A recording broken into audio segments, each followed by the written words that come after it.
Kakaiba ang ating nalalapit na UAAP Season 86 Women's Volleyball Finals ngayon dahil ito ay magiging isang makasaysayang pangyayari dahil ito ang unang pagkakataon sa loob ng 16 years na hindi kasama sa finals ang magkaribal na Ateneo o Lasal sa finals.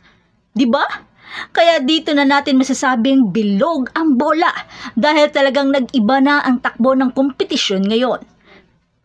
Kaya mas nakaka-excite ang season na ito dahil hindi mo talaga aakalain na ang dating hindi makapasok-pasok sa finals at palaging kulelat ay ngayon umaarangkada na.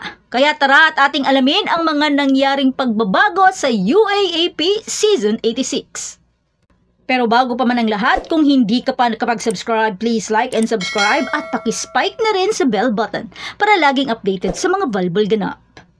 Alam nyo bang ito rin ang unang UAAP final sa loob ng 16 years na walang Lasal o Ateneo ay isa rin lamang sa ikalimang pagkakataon sa loob ng 27 years na hindi kasama ang kupunan na sinanay ni Coach Ramil de Jesus. Nagsimula kasi ang lahat sa semifinals na may dalang nakaka-excite na bakbakan dahil natalo ng Far Eastern University o FEU Lady Tamaraw ang top seed na National University o NU Lady Bulldogs sa straight sets.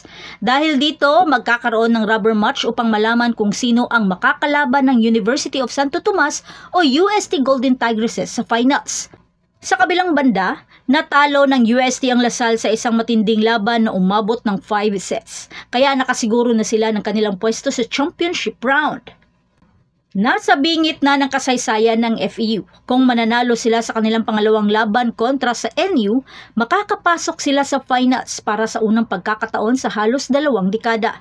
Ito ay isang kahangahangang pagkakataon para makuha nila ang kanilang unang titulo matapos ang mahabang panahon at mabigo ang NU sa kanilang pangalawang korona sa huling 3 season.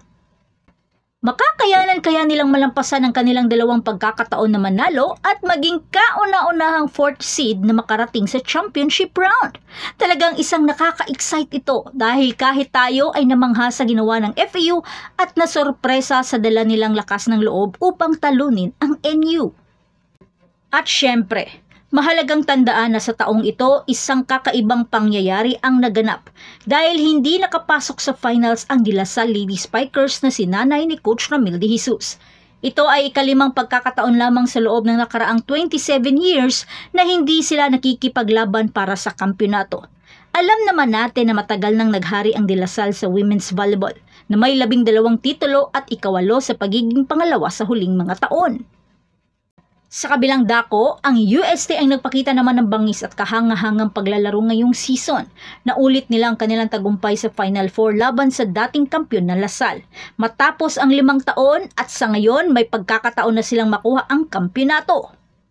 Sa kanilang 12 wins and 2 losses, ito na ata ang pinakamaganda sa mga nakaraang taon. At ang kanilang veteranong coach na si Coach Kung Fu Reyes ay napakalaki rin ng naging papel nito dahil nagawa niyang palakasin ang loob ng kanyang mga batang tigre upang labanan ang mga naghahari na sa UAAP sa mga nakaraang taon. At ngayon, maaari na kaya nilang ibalik ang korona sa Espanya? Kakaiba rin na ang huling tagumpay ng UST sa kampyonato noong Season 72 noong 2010 ay nakuha rin nila sa 12 win and 2 losses na record. Mauulit kaya ang kasaysayan pagkatapos ng 14 years? Ito ay isang nakaka-excite na posibilidad para sa UST at sa kanilang mga tagahanga. Si Coach Shaq de los Santos na ngayon ay assistant coach ang nanguna sa kanila noon at ngayon ang bagong henerasyon ng mga manlalaro ng UST kasama na ang mga standout players katulad nila Anggi Poyos at Detit Pito ay handang ibalik ang nawalang karangalan noon.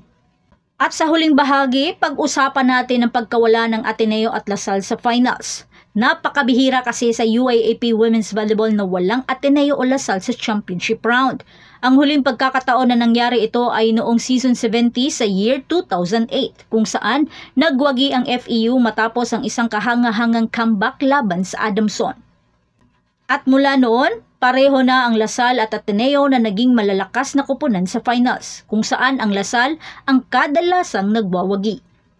Ang FEU ay nagkaroon na ng ilang pagkakataon na makapasok sa semis pero sa mga nakaraang taon, laging kinakapos at palagi pang nasa kulelat. Ngunit ngayon ay may pinakamagandang pagkakataon na sila para tapusin ang matagal ng pagkaabala sa pagkuha ng titulo. Kasabay ng kanilang men's team na naghahangad ng kanilang ika-26 na kampyonato, ang FEU ay maaaring maging pinakamahusay na napaaralan sa kasaysayan ng UAAP Volleyball sa parehong men's at women's tournaments. Makakamit kaya nila ang kasaysayang ito at makuha ang matagal ng hinahangad na titulo? Ano sa palagay nyo? Makukuha na kaya nila ang inaasam-asam na makapasok sa finals at ipakita kung sino talaga sila?